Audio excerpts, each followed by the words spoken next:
요나단이 지금 블레셋을 습격하고 있습니다. 어제 본문에서 사무엘이 사울을 떠났을 때 사울이 어떻게 해야 했을지 제가 백의종군이라는 단어로 표현을 드렸습니다. 사울은 하나님께 통회에 자복하고 자신이 한 명의 군사로 나아갈 테니까 하나님이 원하는 왕을 세워달라고 간청해야만 했습니다. 사실 우리가 다윗을 통하여 본 하나님은 그렇게 자신의 죄과를 온전히 통해 자복하고 하나님께 모든 권리를 내려놓은 사람을 여전히 그의 은혜 의식을 갖게 하면서 사용하시는 모습을 보여주고 있어요. 그러니까 우리가 사울과 다윗을 보고 이 본문을 묵상한다면 만약 우리의 삶 가운데 있어서도 우리가 하나님께 모든 걸 백기투항하고 백의종군하겠다라고 내려놨을 때 하나님이 우리를 결코 버리시지 않을 거라는 사실을 믿으셔야 됩니다. 하나님께서는 우리를 사랑하시고 하나님께서는 우리가 모든 것을 포기했을 때 그럼에도 불구하고 회복시켜 주신 분이라는 것입니다. 하지만 사울은 지금 하나님을 찾고 있는 게 아니에요. 사울은 지금 보면은 3절에서 아히야라는 사람을 정말 듣도 보도 못한 갑자기 등장한 이 사람이 있는데 그 제사장 엘리 제사장 가문이 멸망했음에도 불구하고 몰락한 제사장의 가문에서 어찌어찌 한 사람을 지금 끌어내고 있는 겁니다.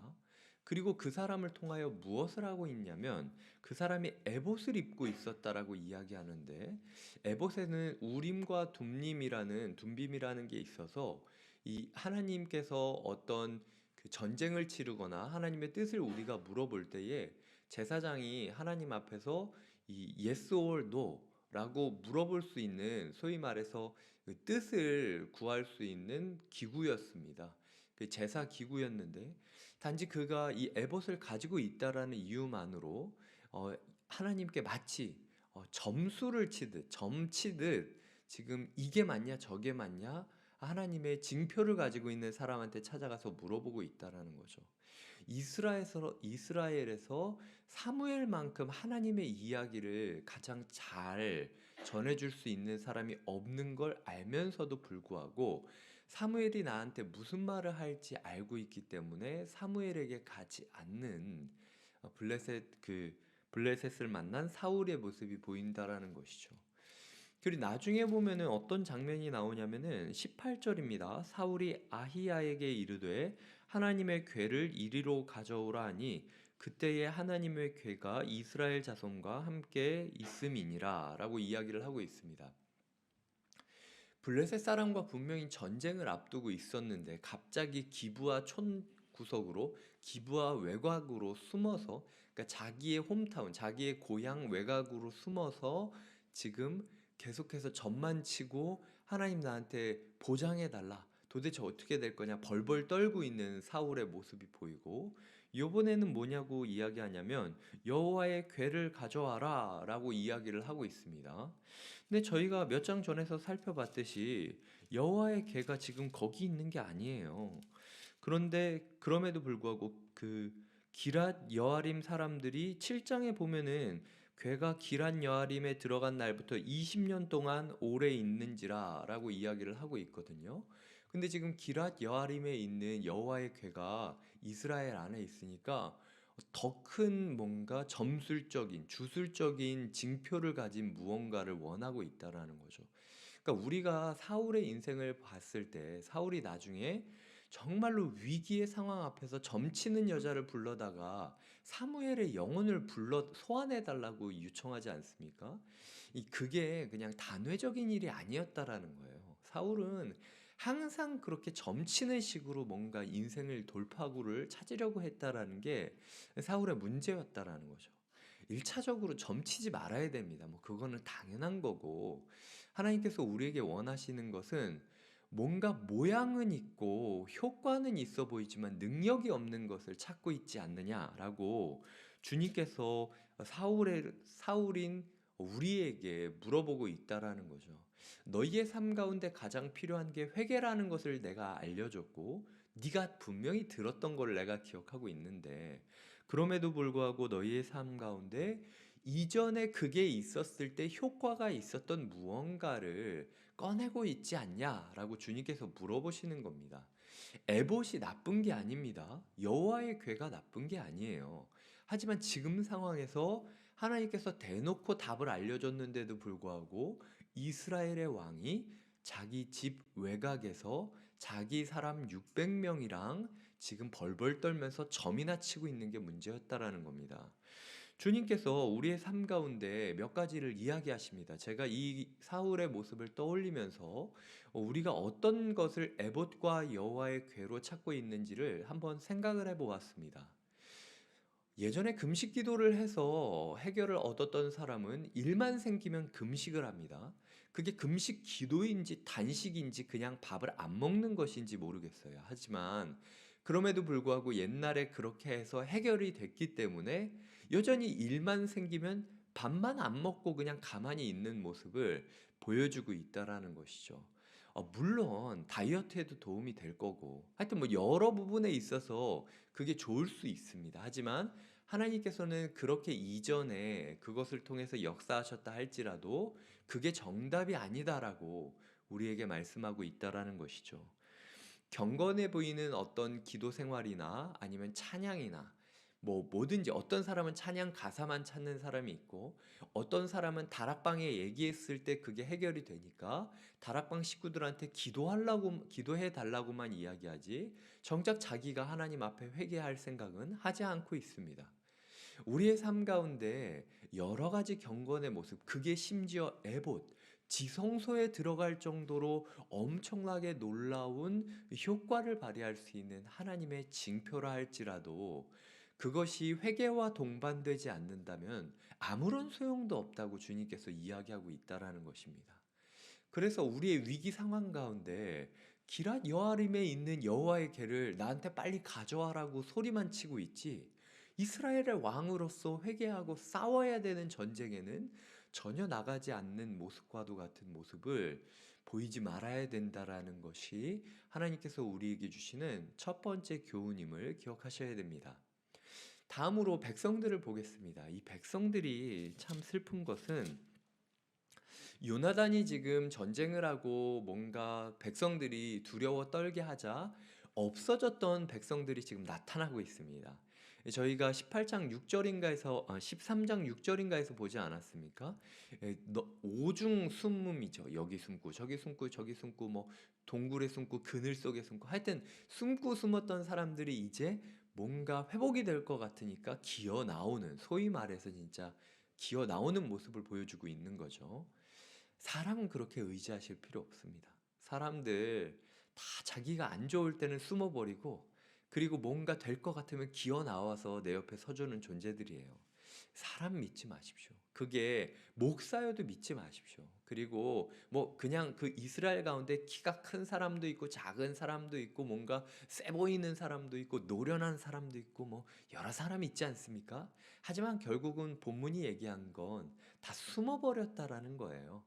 그러니까 다시 한번 제가 두 번째 교훈으로 드리는 것은 사람 믿지 말아야 된다는 겁니다. 사람들이란 존재는 그리고 실망할 필요도 없어요. 사람들이라는 존재는 두려우면 숨는 존재고 괜찮을 것 같으면 기어 나오는 존재입니다. 되게 무례한 이야기일 수 있겠지만 그럼에도 불구하고 그 사람에 의지했을 때 심지어 그게 다락방 순원이건 목사이건 아니면 순장님이건 간에 사람 의지했을 때 어떻게 되는지는 지금 사울과 이 백성들이 다 보여주고 있지 않습니까? 그러니까 사람이 아니라 하나님을 의지하면서 살아가야 된다라는 것. 그리고 온 사람들한테 요나단이 뭐 니네 진짜 실망이었다. 난 이제 니네랑 뭐 상종도 안 할 거라. 이런 이야기 할 필요도 없습니다. 그냥 원래 이 사람이라는 존재가 그렇다라는 것을 인정하고 언제 떠나간 사람한테는 미련 없이 기다려주면서 마음 두지 말고 다가온 사람한테는 그냥 그럼에도 불구하고 다시 한번 환영하면서 여호와의 전쟁으로 초청하는 길밖에 없어요. 그래서 교회 안에서 너무 사람에게 상처받고 사람을 신뢰하면서 마음을 살아가고 전쟁을 임하지 말라는 게 오늘 본문이 우리에게 주는 두 번째 교훈임을 기억하셔야 됩니다. 그렇기 때문에 오늘 요나단이 한 이야기가 우리에게 주는 교훈이 큽니다. 요나단이 6절에서 이렇게 이야기합니다. 여호와의 구원은 사람이 많고 적음에 달리지 아니하였느니라. 지금 이 블레셋 사람들과의 전쟁을 이겨내는 비결은 두 사람이었습니다. 지금 600명밖에 남지 않은 이스라엘 군대였습니다. 철칼은 두 자루밖에 없었다라고 이야기를 하고 있어요. 근데 그럼에도 불구하고 그 중에 한 자루를 가지고 있었던 사람이 자기의 무기 맡은 자 한 사람과 함께 지금 그 벼랑을 오르자, 절벽을 올라가자라고 이야기를 하고 있는 겁니다. 제가 이야기를 드려볼게요. 군사적으로 봤을 때 그냥 생각만 해보셔도 지금 절벽을 기어서 수천 명, 수백 명이 몰려 있는 그곳으로 올라가겠다라는 게 제정신이 아닙니다. 왜냐면은 한 명이라도 블레셋 사람이 밑을 내려보다가 기어 올라가는 누가 있으면은 그냥 큰 돌덩어리 하나 들고 그냥 던지잖아요. 즉사하는 겁니다. 그러니까 정말로 무모한 도전을 하고 있는 거예요. 지금 요나단이. 근데 요나단이 지금 무기 맡은 자에게 이야기하는 것은 하나님의 구원은 많고 적음에 달려 있지 않다. 그리고 우리가 저 할례 받지 않은 자들에게로 나가서 싸워야 되지 않겠냐라고 이야기를 하고 있다라는 거죠. 우리는 지금 사무엘상 17장에서 이 모습이 누구를 상정하는 모습인지 우리는 알고 있습니다. 다윗이 골리앗 앞에 섰을 때랑 동일한 모습으로 지금 요나단이 서고 있는 거예요. 아마도 다윗이 나중에 이것은 성경이 기록하지 않는 거지만 이 일이 밝혀지고 났을 때 어린 다윗은 이미 이스라엘 가운데 하나님께서 이렇게 역사하신다라는 사실을 들었을지도 모릅니다. 그 정도로 하나님께서 이 왕권이 없어진 세상 가운데 요나단이라는 사람을 통해서 무모한 도전을 시작하게 하시고 그 무모한 도전 끝에 승리케 하시는 모습을 보여주고 있다라는 것이죠. 지금 보면은 바위의 이름은 4절에 험한 바위라고 두 번이나 강조를 하고 있습니다. 하나의 이름은 보세스, 하나의 이름은 세네라고 이야기하는데 보세스는 빛나는 바위, 세네는 칼날 바위라고 그 원어적으로 풀을 수 있습니다. 즉 빛나는 칼날 같은 그 날카로운 바위를, 그러니까 떨어지면은 내가 그 칼날에 찔려서 죽을 수도 있는 그 바위를 지금 마치 칼날을 잡고 올라가는 것처럼 두 사람이 지금 벼랑을 올라가고 있는 모습을 보여주고 있다라는 것이죠. 근데 분명히 이야기하는 것은 숫자와 상관없이 그들이 올라갔을 때 블레셋 사람들은 조롱했고 요나단은 그 조롱을 오히려 하나님의 계시로 여겨서 응답으로 여겨서 거침없이 벼랑으로 올라가고 그래서 사람들을 순식간에 20명이나 죽이면서 블레셋 진영의 동요가 시작되게 됩니다. 그래서 블레셋 사람들끼리 너무 무서워서 서로가 서로를 죽이는 일을 보여주게 된다는 거죠. 철칼이 하나밖에 없었으면서도 믿음으로 그 철칼을 들고 올라가는 일을 통하여 수백 개의 철칼들이 서로가 서로를 죽이게 만드시는 하나님의 섭리를 우리는 보게 된다라는 것입니다. 개인적으로 저는 제가 이 무기든 자와 같다라는 생각을 할 때가 많아요. 하나님께서 이 왕권이 퇴색된 시기, 왕이 왕의 역할을 이루지 않고 하나님께서 우리에게 자율권을 주셨음에도 불구하고 여전히 우리가 익숙한 곳으로 숨어 들어가서 하나님 우리에게 보장해 달라고 자꾸 전만 치고 있는 사울 같은 저의 모습을 볼 때가 많이 있습니다. 하나님께서 좋은 사람들을 주셨고 함께 싸울 600명을 주셨는데도 불구하고 600명이 만내 정내 숫자만 따지고 있는 저의 모습을 볼 때가 있어요. 하지만 주님께서는 그럼에도 불구하고 요나단처럼 나는 저 칼날을 올라갈 건데 너 나의 무기 맡은 자로 올라갈래 말래? 라고 물어보고 있다라는 거죠. 그래서 저는 이 무기 맡은 자의 고백이 굉장히 부럽습니다. 7절을 읽어드리겠습니다. 무기를 든 자가 그에게 이르되 당신의 마음에 있는 대로 다 행하여 앞서가소서 내가 당신과 마음을 같이하여 따르리이다. 하나님 앞에 제가 요나단이 되기를 꿈꾼 적 없습니다. 그저 요나단 되시는 주님 앞에 단지 그 주님의 모습이 희미하고 흐리고 그리고 흔들리는 것처럼 아무것도 아닌 주님의 뒷모습만 보인다 할지라도 앞서가서서 저는 무조건 따릅니다. 칼날을 올라가는 것 같다 할지라도 제가 따라갑니다. 떨어져서 죽겠다 할지라도 저는 따라갑니다. 당신이 죽는 곳에 제가 따라가겠습니다. 라고 이야기하면서 그 주인이 들 무기를 짊어지고 막 같이 올라가는 그 무기 맡은 자. 이름도 나와 있지 않은 무기 맡은 자지만 저는 이 성경 안에서 가장 닮고 싶은 인물 중 하나가 바로 이 무기 맡은 자예요. 성경은 이 무기 맡은 자의 이름이 누구였다라고 이야기하지 않습니다. 심지어 엘리의 먼 친척이었던 아히야까지도 이름을 기록하고 있는데 이 무기 맡은 자의 이름은 기록하지 않아요. 하지만 제가 확신하는 건 이 무기 맡은 자는 그걸로 됐다라고 천국에서 이야기하고 있을 겁니다. 그걸로 된 거죠. 자기 이름이 드러나지 않아도 하나님의 일이 이루어진다면, 예수님의 이름이 드높아질 수 있다면 우리는 그냥 그걸로 된 겁니다. 말씀을 맺겠습니다. 누구로 살아가시겠습니까? 왕권을 주셨지만 그럼에도 불구하고 그 왕권을 잘못 썼다고 백기투항하지도 않고 사무엘을 찾아가면은 해결될 걸 뻔히 알면서도 불구하고 회개가 하기 무서워서 여전히 점만 치면서 경건의 모양만 구하고 있는 사울이십니까?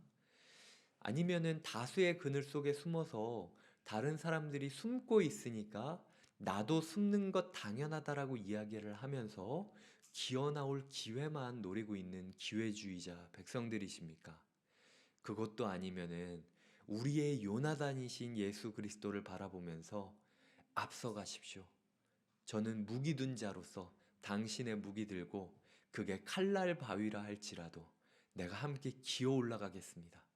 세상이 날 조롱한다고 할지라도 그 조롱을 오히려 하나님의 응답으로 여기고 함께 싸우겠습니다. 저는 무기 맡은 자로서 주인인 당신이 싸우는 것을 구경밖에 할 수 없는 존재지요. 하지만 그럼에도 불구하고 당신이 이 블레셋 사람들을 두렵게 만드실 것을 신뢰하며 내 목숨을 당신의 칼에 맡기겠습니다. 라고 이야기하는 무명의 무기 맡은 자로 살아가시겠습니까? 저는 제 이름이 지워진다 할지라도 주님 뒤를 따라 이 칼날 곁에 있는 교회의 첫 걸음을 시작한다라는 사실이 행복해지기 시작했습니다. 그리고 비록 우리가 시작하는 이 교회의 한순간 한순간이 손을 놓으면 떨어져 죽을 것만 같은 위태위태한 아슬아슬한 상황이라 할지라도 그 아슬아슬한 희망에 저의 인생을 걸겠습니다. 분명히 주님께서는 곁에 있는 교회를 통해 역사해 주실 거예요. 하나님께서 우리를 사용하실 것을 신뢰하며 오늘도 주님의 무기를 들고 벼랑을 올라가는 하루가 되시기를 축복하며 응원합니다. 함께 기도하시겠습니다.